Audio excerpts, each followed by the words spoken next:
Have you ever talked about the issue of abortion and lost your cool or felt like the conversation wasn't going anywhere? Today is the commemoration of Roe versus Wade, and so I thought it'd be helpful to model for you how to have these difficult conversations by using real conversations that I've had on Catholic Answers Live. So in the first conversation, you'll see how to engage someone on the issue of abortion who is really not open to changing his mind. And in the second conversation, I'll model how to engage a person who truly is open to changing their mind and receiving the gospel of life. Our first caller is pro-choice because he doesn't know when life begins. Ed, thank you very much for the call. Why are you pro-choice? Because I do not believe that life begins at conception. All righty. Ed, when do you think the life of an individual human being begins? Well, technically, when it's born, as in out of the womb, but that doesn't necessarily, I believe that abortion should be allowed up until the moment, at like 9 months or something like that. Okay, why do you think, so before the child is born, would you agree there's a human fetus inside of the mother's body before the child is born, correct? Affirmative. What is a human fetus? It is the potential to be a live human being if it comes to full gestation and development. Okay, well, a potential X is always an actual Y. So if I say that a bachelor is a potential husband, what that means is he's an actual unmarried man. So I didn't ask what it potentially could be. Tell me, what is a human fetus? What is that thing now? To me, it's not a baby, that's for sure. And it's not something. Okay, is it growing? Yes, it is. Hopefully it is. Yes. Okay, so that means it's alive. It's alive then. Yes. Okay. I would agree that it's alive, and as in it's growing. Hopefully, if that's what you want. Does this living thing have human parents? I would hope so. Yes. Okay. Well, why can't we say then that a human fetus, so this is a living thing, a living human thing, right, because it has human parents. How is that not a human being? I see what you're saying. No, I would not call it a human being. Because a month or so into the process, it looks like a chicken also. So you think a person's value depends on what they look like? I wouldn't use the word like values or stuff like that. That's subjective and emotional and not very precise. Right. So I think it's just because somebody looks different than you and I, that doesn't mean they're not human. So I'm just going to put it to you this way, that every human embryo and human fetus, it's growing, so it's alive. It has human parents and human DNA. So what a human being is just a individual living thing that belongs to the human species. So like if you know this thing is not a human being, like the definition I gave applies to humans before they are born, from the moment of conception. It sounds like you're not giving me a real reason as to why this is not a human being. You're just picking birth as a difference. Right. Kind of, I guess. Because it's at birth that I would say that you actually are a human being, because you're not alive until you're born. If you're not born... So if the fetus isn't alive before birth, do we need abortion to kill it? Well, I know that an acorn that turns into a tree is still just an acorn, while it's a seed.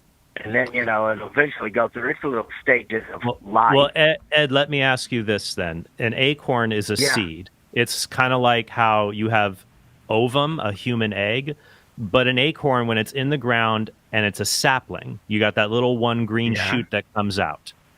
That's Yeah, not an absolutely. oak. That's not an oak tree, but is it a very small oak? No, it's a plant at that point. I would say, What just kind of like plant is what kind of plant is it? it's an oak plant. Okay, then why can't we say a human fetus is not an Hmm. adult, okay, but Right. it is a biological human being. It's just a very small human being. It's a small human, just like an oak sapling is a small oak. Now I get what you're saying, but I think there's many things wrong with what you just said. Like what? Like it's not a human being because it's not been born yet. But it's at the fetus stage. It's Why not. does birth matter? So you're telling me that when that baby, 8 Yeah. pound baby in the womb, Yeah. 39 weeks, Yeah.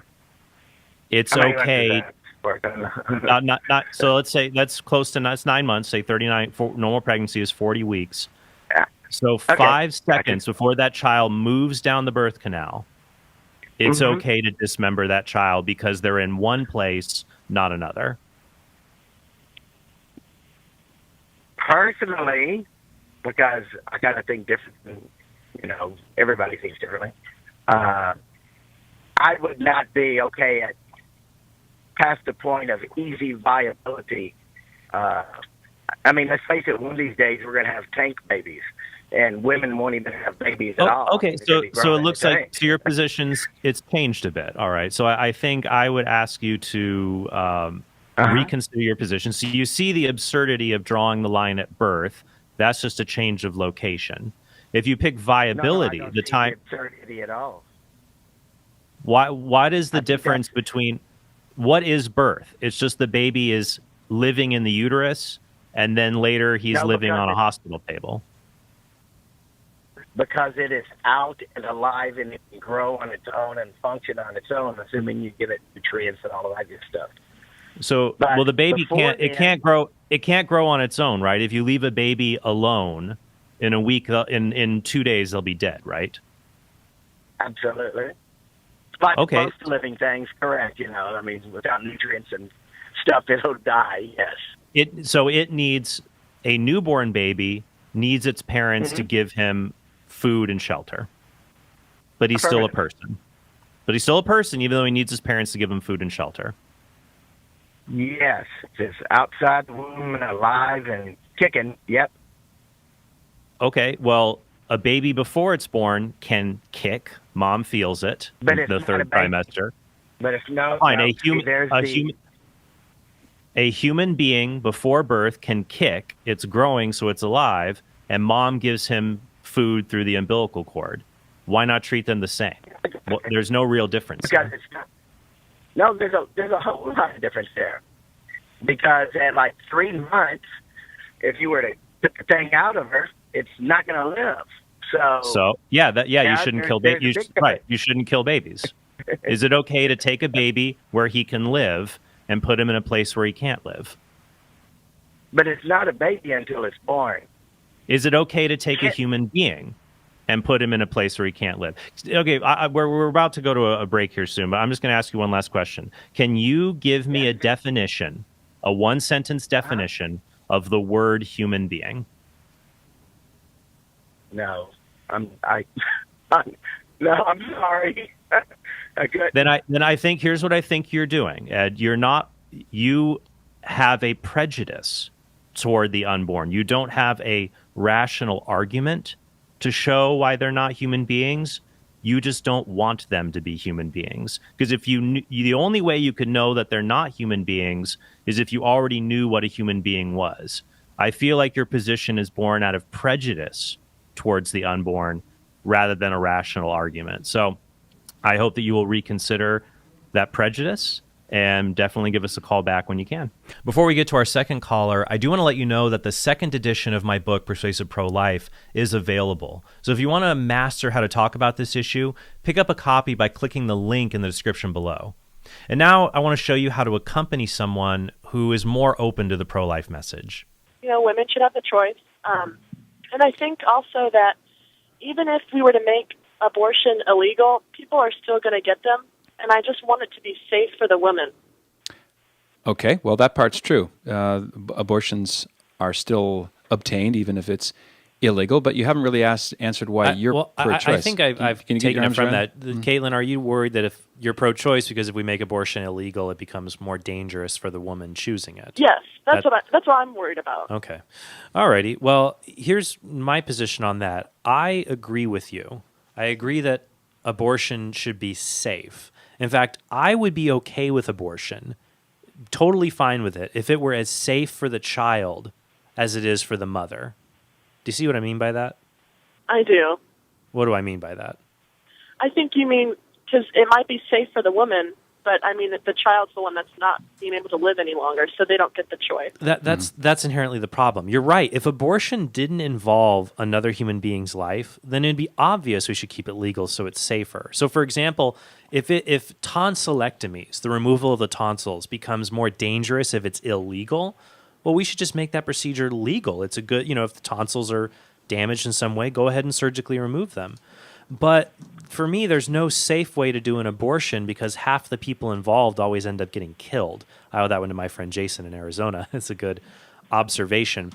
So I guess, Caitlin, this was actually when I was at the University of California in Berkeley, this objection was raised a lot during a debate I had. And this is my response to them. I said, should we keep it legal so it's safer for bigger people to end the lives of smaller people? I mean, what do you think? Oh gosh, no. Okay, well, when you put it that way, I don't know. I mean, I'm a social worker, so obviously I'm the one that fights for the people that don't have a voice. So it's hard to make this decision. Well, I mean, what is it about abortion that makes it so hard?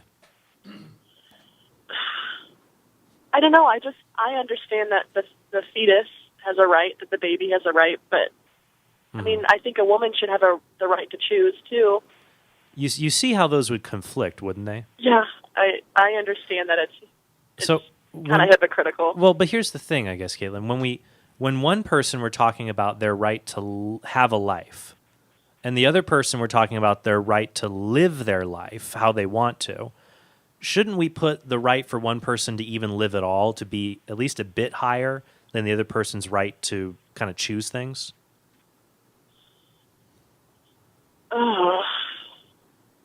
I don't know. Would you be willing to think that over, that it's plausible that one person's life, that should count more than what another person wants to choose to do with their life? Maybe.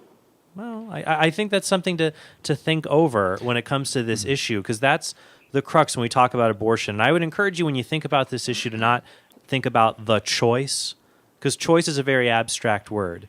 What abortion is, technically speaking, is it's the removal of a child from the womb before they can survive with the intent of ending their life. Now, I agree with you. Men and women find themselves in difficult situations where they may choose this. But my question is this. Does being in a difficult life situation give us the right to hurt other people so we can make our situation better? I don't think it does. What do you think? No. Gosh, I don't think it does either. Okay. Thank you guys so much for watching. You can check out my other pro-life content here on the channel. And please be sure to like this video and subscribe to help us grow. And definitely support us at TrentHornPodcast.com.